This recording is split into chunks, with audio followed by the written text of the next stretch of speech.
Tuning in to the online broadcast network, AFTERBUZZ TV.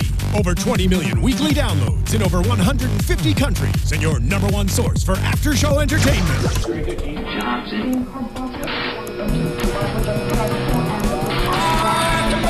AFTERBUZZ TV, the destination for TV superfans. Producing after-shows for over 300 of your favorite TV shows. Interviewing celebrities and showrunners. And bringing you behind-the-scenes exclusives. All thanks to E! Entertainment's Maria Menounos, producer Kevin Undergaro, and internet leader Akaman. Now, let the buzz begin! Hey everybody, welcome to the Legend of Korra After Show. Joining me this week is Mr. Tauri Miller! Hey, hey! And along the lines of Legend of Korra, Mr. Tauri Miller just received his black belt in what style? Kutsuwan.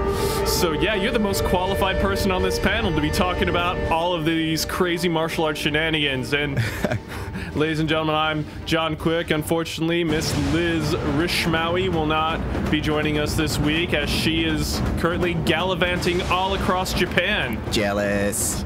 Super jealous. I don't know where she is right now, if she's in Kyoto, Osaka, or Tokyo, but man, I just wish it was me, not her. Really do.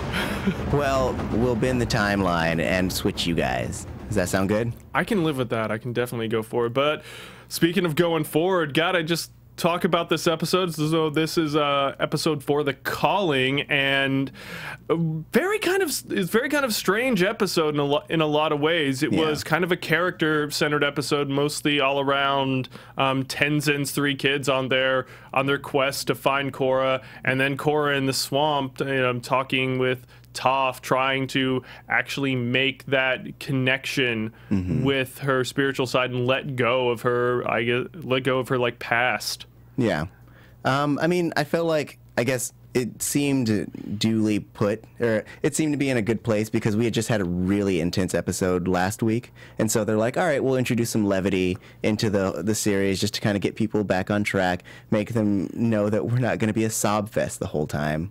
And so, yeah, we spend a little more time with the kids and have as you said earlier, harken back to the old Last Airbender days. Yeah, this episode was like a lot about connections. Like Toph was always talking about how you're disconnected, and Jinora is like, I cannot sense Korra's spiritual energy. Like Korra's very disconnected. She has a speech about how disconnected or out of balance Korra's enemies were, and then just kind of the disconnect between the different siblings and how they want to do stuff. But then, like, there's all the other different connections. This felt very much like, like an episode of Last Airbender, and the connection was made by Iki and Milo saying that it's like, well, Grandpa Aang and his friends were doing this back in their days. Like, we are the same age as them. Yeah, which was a nice little touch. Because, it is kind of weird to send your children out into the world, but when you put it in that context, it's like, okay, yeah, that's how things roll in the Airbender community. Well, I think Jinora is at least 15 probably by now. Yeah, and then so I can't even, I think maybe Iki is 6, 7, or 8. I think it's closer to 9, probably 9 or 10. Because I would say that Milo is more... Oh, yeah, that's for some odd reason I got it. Yeah, I guess Iki might be 11, 12, and Milo is probably maybe 8. Yeah. Yeah, so, yeah, it does seem odd from our perspective of just sending your children out into the world to go find somebody, especially, throughout the war-torn and now hostile Earth Empire. Yeah, I won't send my kids to the store, and you're sending them all across the universe. Well, Pema at the very start is like, shouldn't you be going with them? And Tenzin's like, President Raiko asked me to stay here to, hopefully find a diplomatic solution to the Kuvira problem. Yeah. Which, A for effort, son, but that ain't gonna happen. Nope. It's, but... I mean, I guess it's good that they're trying. I guess Republic City is just surely that this is not going to come to war or bloodshed. But we've seen deeper into Kuvira, and this will only end in full scale war. Yeah, in some way. There's no way she's going to relinquish power just by her own free will. she's either going to have to die or they're going to have to take her prisoner, which won't go well with the masses anyway. Yeah, and that actually when it comes down to that, I'm not sure, because she might go down a martyr then at that point if the United Republic. But that is speculation, and that's going forward. In the here and now, we just have, you know, Milo, Iki, and Jinora packing up Pepper to go on their adventure, and Milo insisting that they don't need the food that their mom has made for them because we're going to live off the land. But you know, they have the little happy faces on them. You gotta take them. On the happy faces on the buns, but this one's smudged, so I can't take this one. Milo was the star of this episode. Yeah. All his little quips and one-liners, and though he is a little bit sexist, I'm not gonna lie. Yeah, he really is. I don't know where he acts like his Uncle Boomy. Yes. In a very weird way, which I'm really wanting to see now Boomy in the new Airbender costume, and him and Milo. Just quip contest. Yeah, it's got to come. He's got to be there. Yeah. Yeah, but but just, you know, as they pack everything up, you know, it's just so weird. Like Tenzin sending him on this vital mission, and then he's just like, now listen to Jinora, she's in charge. I don't even know what to. That's such a, I guess, surreal cartoon moment is like the only thing you can chalk it up to. Yeah, I mean, well, she is a master. I mean, which is the argument that she makes, but you can't expect your kids to be like, yeah, totally, the oldest, we're definitely going to listen to it. It's like, no, it's going to be chaos. Yeah, no sibling. Like, yeah, you can't tell it's like, you can't tell like 3 siblings is like, now listen to the oldest, they're in charge. Their immediate thing is like, we're away from mom and dad, we don't have to listen to you anymore. Which is kind of what Milo does. So they take off, they land on this like plateau, like somewhere within now the Earth Empire. And Jinora like sits down to meditate, because like that's the only leads that they have, because it's been 6 months since anyone has seen Korra at all. Like, we know where she is, but nobody in the world has even the slightest clue. And so the only way Jinora can think is, it's like, well, she's the Avatar, she's obviously spiritually connected, I can, you know, use my airbending spirit powers to find her. Right. And so she sits down to meditate, and like Iki immediately is just like, hey, if you find Korra, say hi for me. Did you find her yet? Yeah. Are we there yet? No? Yeah, just like Iki's just absolute impatience. She's just like, Jinora's spirit powers just aren't working. And she has to concentrate. It's like, give me more than 2 seconds. But Milo's immediate thing was just like, we have to take action. We're gonna go to that town and find her. And then he rolls out a drawing of Korra, which is actually good. Super photorealistic. I'm like, part of me hopes that that's like fan art, that they were like, this is good, we're gonna put it in the show. That would be awesome. Yeah. And but I just think it's a nice touch, because you would think that it would just be like a crappy little stick drawing, but in reality it's like this like wonderfly done portrait. And again, like Iki said, it's like, you drew this? Like, I was the same way. I was like, when did he learn to do this? Well, under his weird exterior, he's so organized and like militaristic. Like, you could imagine that he's just like, you know what, I'm gonna learn how to draw today, and he does it. But on the flip side, he invented fart bending. Yes. So like, he's an innovator. Yeah, I get, and innovator is a word to describe Milo. Also cute and adorable. So that first Earth Nation person that they talk to, who like is an old lady, and Milo just goes up like just all serious, is like, ma'am, have you seen this woman? And she's like, aren't you just cute? Man, I'm not cute, I'm on a mission. Which is, it's kind of a weird thing, like that, like, it's like, hey, we're looking for this missing person, you're just adorable. It's like not even addressing it. Right. So I like, you know, I don't know, but that kind of like typifies like I guess the rest of their journey, just like going through, just like going like almost skipping around to random towns, like just showing this picture, which, you know, they can do because they're airbenders. They're just like, all right, there's nothing here, fly to the next one. It doesn't seem like they're, you know, away for very long, but they're getting around as much. Yeah. I mean, because there aren't any leads, and now Korra looks completely different. So even if they had seen Korra, they wouldn't necessarily make that connection. Yeah. And then they go to the one like the one guy with the nose piercing who's like there's like we're looking for the Avatar, and he goes, we still have one of those. Which, yeah, like kind of echoes what everyone's been feeling this whole season, where it's just like, I mean, do we need her? She's still a thing that should exist. And so I like that kind of punched it in there. Yeah, there was like just an extra bit, like they can't find her, nobody's seen her, and it doesn't seem like really anybody cares. Yeah. But then on the flip side, we have, you know, Milo flirting with the random flower girl. What was her name? Let's see. Tula, I think was her name. Oh, yes. He's so smooth. Like, he's just like, hey, what should I call you other than beautiful? I was like, I'm going to steal that so hard. He's like, I'm on a top secret mission. Really? Yeah, I've seen things. What kinds of things? Weird things. Telling you, man, Milo has style. He's got style. He's got some kind of moves. I want him to maybe elevate him at some point above like human cartoon, which is kind of like what he's supposed. Yeah, he's a human cartoon in a cartoon show. Yeah, all right, yes. But that's kind of like his character role. Janora's the serious type. Iki is like this, like, you know, random hyper type, and then Milo is just like this human cartoon character. We're just like, whatever extreme we need to balance the other two out at this given time, just let him go with that. Yeah. I mean, yeah, he's traditionally the comic relief, and so like, I think that at some point he'll get a little more serious, like when things go down. Yeah. But like at this point, we don't really need him to be anything more than he is. I mean, that's how Bolin started. I mean, he's essentially grown up, but like they're essentially the same kind of character type. Yeah. I guess like they always have like some kind of setup like that. They have that with Prince Wu and Mako right now. Yeah.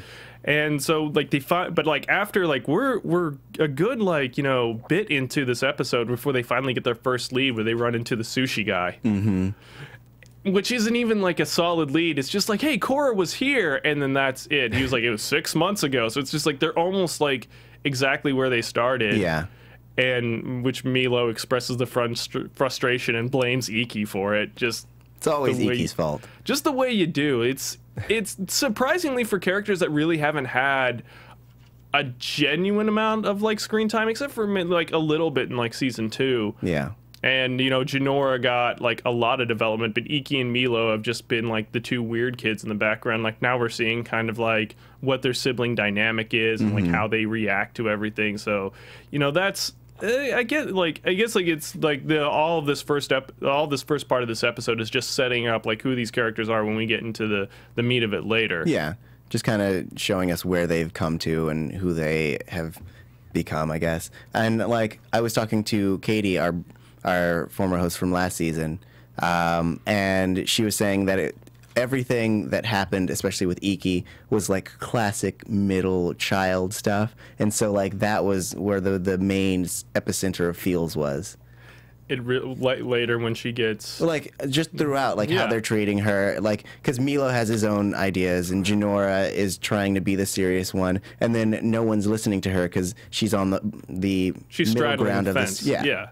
Of all of this, but although speaking though of straddling the fence, that's not a great segue. But we're if you have any mixed feelings about us, I just need to make a list of good segues. Just like, all right, this doesn't lead into this, but anyway, continuing on. So we go now to like Korra and Toph in the swamp, and this is another one of those things. So like Toph is just lounging, basically being Toph, which like before, I think last week I talked about how I think like Toph is hiding, and I still think that she's hiding in a sense, but she's not hiding because she's afraid of anything. I think she's hiding because she genuinely doesn't want to involve herself in anything that's going on. She feels as though I did my part. I raised 2 great kids. The world has other people to pick up the slack. There's no need for me to do that. I'm old. I'm going to go soak my feet for a week in some mud. And she, you know, you can't argue with, like, she's earned it. She is, like, you know, she's the old warrior who's retired, and she's just like, nope, I'm staying retired. You can clearly do this. Right.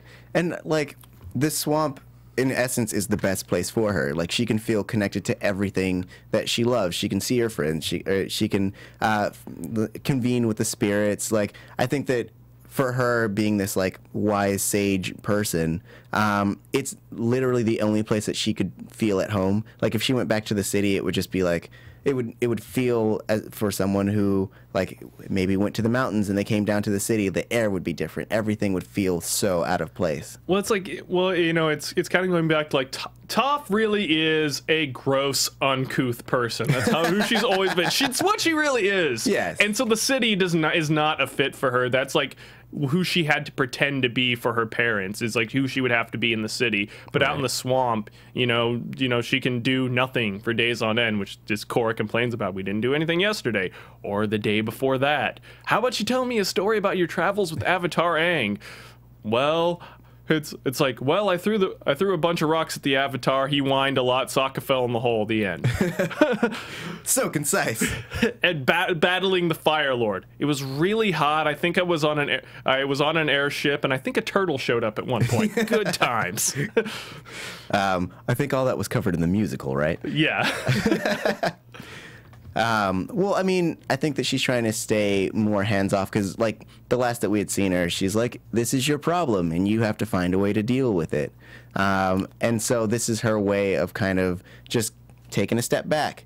And in her own tough way, she's helping. Yeah, she is forcing Korra to take an initiative of some kind, like... And then, like, just afterwards, she just tells her, like, go get me some mushrooms for dinner. Like, I know I'm going to be hungry. You're gonna go do the errands since you want to go do something. Right. And then, you know, Korra just kind of like storms off. And, you know, but as it turns out, Toph has an ulterior motive. Right. With all of that, but then, like, speaking of food, we skip back over to the kids and Ikki. They're by a riverside somewhere in the Earth Kingdom, which I can only think is, it reminded me of that episode in Last Airbender where like when they were first traveling with Toph and they're getting chased by Azula in that, like, you know, tank-like thing. Oh, yes. It kind of looks like that same place, but Ikki's looking through all the packs and she can't find the food. Because Milo threw it all out because they have to live off the land. We're going to hunt for our food. We're vegetarians, Milo.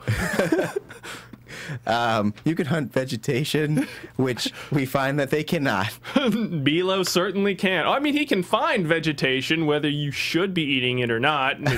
Actually, you shouldn't. No, not at all. But Janora's trying to meditate. Milo is going to go off on his quest to find food. And so, like, Ikki is just like, well, I'm just going to find, I guess, whatever you threw away. And so Ikki storms off, you know, trying to find, like, you know, just agitated with both of her siblings. Like, you know, she's just walking around doing this thing. Oh, I'm Milo. I farted in appropriate moments. Oh, I'm Janora. I'm all sage-like and wise because I meditate and blah, blah. Well, I mean, she doesn't really have anything that's super special about her. Like, Milo is a wild card, so, you know, people are drawn to him. And Janora is a master or whatever. But, like, she has always just been kind of there. I mean, sometimes she'll talk to someone, but, like, she's never stood out in any way, shape, or form. Yeah, she's always just been the spazzy kid, and this is like this is her time to shine, and boy does she shine. She as of right now is my favorite side character. Just with this next thing. Well, first she meets a little flying squirrel and causes him to drop his dinner, so she picks it up and chases after him, and then just like falls into like this like area where I guess it's like it was like a clear cut. Like, where just all the trees were chopped down by the Earth Empire and gets captured by what I am calling Earth Empire Laurel and Hardy. That's I don't know what they didn't think they said the characters' names. They didn't say them at all. They're Laurel and Hardy. That's who they are. I love that designation. Because it fits. Yeah. I mean, and they just had so many bits between the two of them. Like, you know, the smaller one's the serious one, and the other one's just kind of like, all right, you know, things are happening. That's cool. Macaroons. Yeah, he's really into these macaroons that he found. That's so great. They got Ikki tied up to a chair, and they're like, you know, trying to like serious interrogate this like just scatterbrained child, and they're just like, are you a spy? And just, no, I'm not a spy. I was sent out here on a mission by my dad Tenzin to find the Avatar Korra, and he's gonna be so disappointed if we don't come back with her. And she's like feeling really sad, and like, you know, the fat guy just takes takes his other friend aside. It's just like, if we can capture both of all of Tencent's kids, that means major promotion, so we can get out of this dump. I like that as they're having this conversation, Jinora is just kind of like hanging out. She pulls her arms out the ropes and it's just like, man, I am having so much fun. Yeah, like Iki's just like in there for kind of the look of it. I don't think she even realizes that she's in any kind of danger. Right. I mean, she's not really. Like, these two guys couldn't harm anyone, I really don't think. But like, even though like most people would be like, I am tied to a chair, this is not good, but Iki's just like, our mission's not going to be a success. I feel like that was a very Aang kind of thing to do. Yeah. Where he's like, I know I could take you out, but I mean, let's see what we can do here. Yeah, and then they come back and they're just like, why don't you tell us where your siblings are? You know, we want to get the family back together. And she's like, no, they're lame. I want to hang out with you guys. Yo, dude, toss me a macaroon. Yes, right in the mouth. Yeah.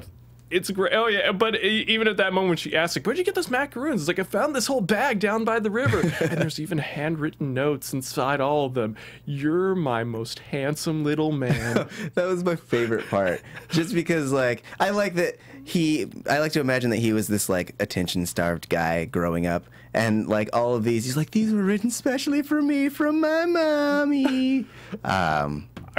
Yeah. So good. It's also, well, not skipping over a very important thing that's seen, we hear from those two guys that Kuvira's army is marching on Zaofu, like, right as they speak. And they're just like, oh, there's going to be a big party. And this is apparently the last Earth Kingdom city that is standing, that has not come to heel under Kuvira. Right. And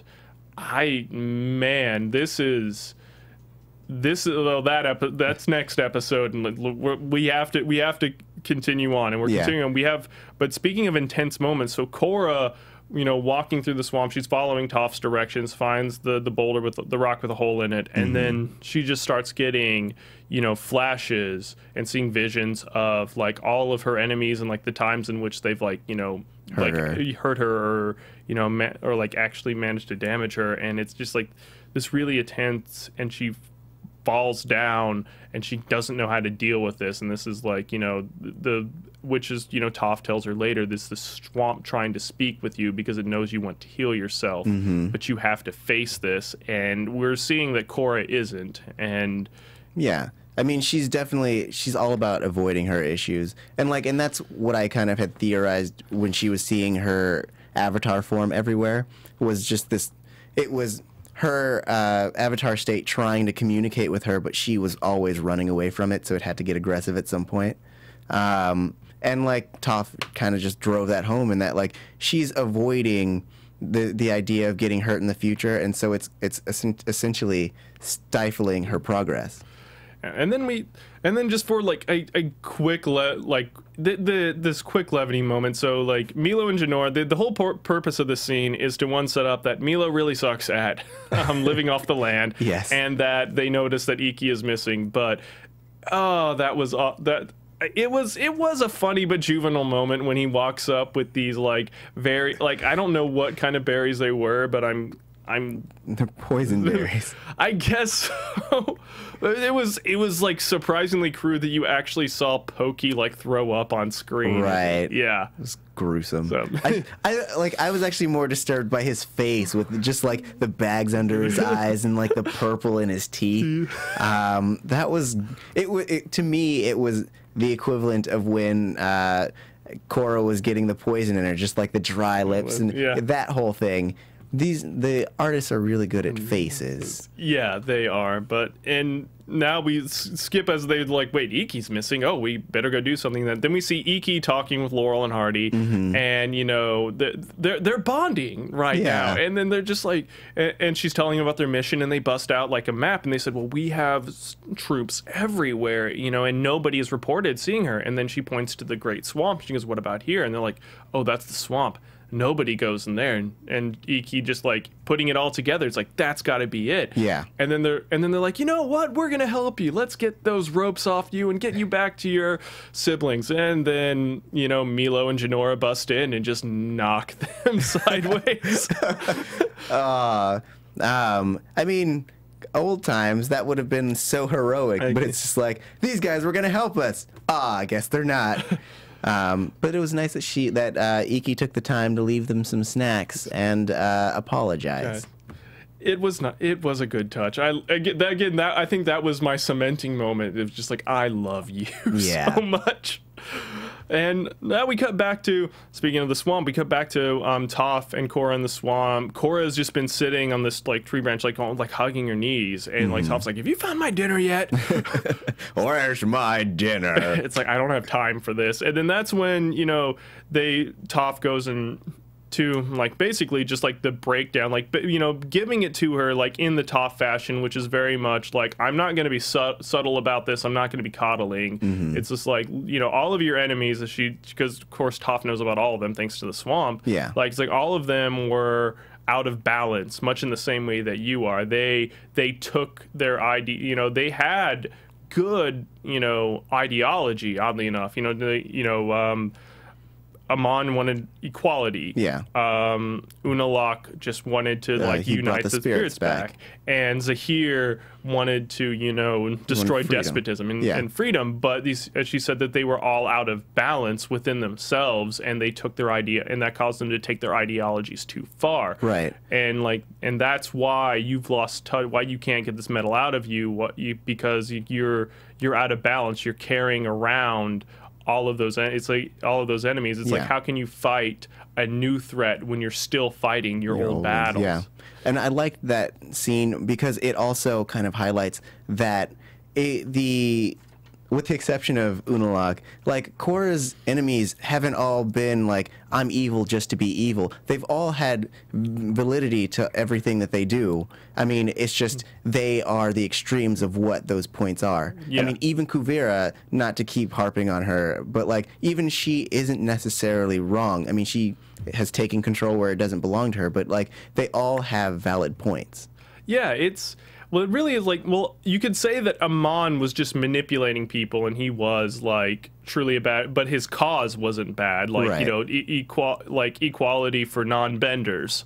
I mean, if I was a non-bender in that world, like I could perfectly understand, like, how I would be at a disadvantage, possibly treated as a second-class citizen. Yeah, you're living in a world with people with superpowers. Yeah, and then, I mean, Unalaq, I don't even quite know. Like his whole thing was just like, it was wrong what their Avatar Wand did, like separating the spirits from the human world. We are supposed to live in harmony, but he was also a power mad despot. It was oddly enough Zahir, all of his philosophies and all of his like ways were like, I could totally agree with him, but it was his methods that were off. Right. I guess that's a good thing to know. Anytime when one of your go-to solutions to the problem is murder, that's a bad sign. A little bit. So it's to get Korra back connected. Toph is just like, I'm going to take you to the Banyan Grove tree, the huge tree that from season 2 of Avatar, the tree that's like right in the center of the swamp that the entire swamp basically spawned from. And at that moment that they're going there, Iki has convinced them to go to the swamp, and Milo and Jinora are just like, yeah, I don't think this is such a good idea. And then the swamp itself is just like, nope.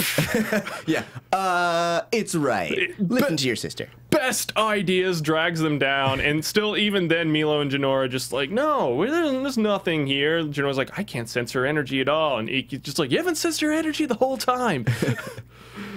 I mean, even after everything that they've done, I was annoyed that they still weren't listening to her. Yeah, at that point, it was like, come on, guys. Yeah. I mean, trust in your sister a little bit. Your family. Yeah. But, as they're arguing, Korra touches the Banyan Grove tree, sees through the roots, like, I guess like just a spirit. Is either spiritual energy or like in related to the way that Toph sees, and saw all of them, and then it's at that moment when Jinora could like sense her spiritual essence, and they all just like reunite underneath the banyan tree. Oddly enough, there are like the parallels between Avatar, like in that episode where they actually went to the swamp. That's also I believe where all of them ended up meeting up again. Yeah, it was in the banyan tree. Yeah. The banyan tree unites us all. Well, it unites the whole world in a very creepy voyeuristic way with Toph. Yeah. I wonder what they're doing. Dude. Oh, using the bathroom again. Dude. Gross. It's like, maybe she needs some cranberry juice. She's been there. I just got this package from a mysterious person. It's nothing but cranberry juice and cookies. Why? And bran muffins. What? This is terrible.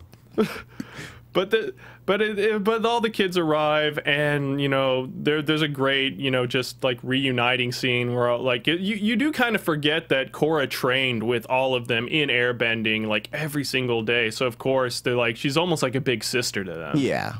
And there's a nice embrace, and then Toph's just like, I'm standing here too. And then she comes up, and Milo's just like, wait, old, cranky, blind? You must be Toph Beifong. I like this kid. Oh, yes.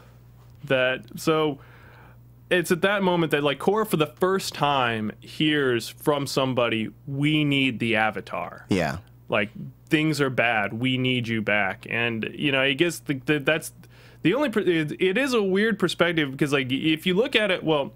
Not a weird perspective. It's weird that the entire time, because everyone's been trying to coddle Korra and assure her that we got everything under control, so that, you know, they want her to concentrate on healing, but that's like doing the exact, it's frustrating Korra. It's, you know, it's like her purpose is being taken away, and I guess they don't realize that that's what they're doing to her. Yeah. It almost would have been better if somebody had come up to her and it's like, so why aren't you healed yet?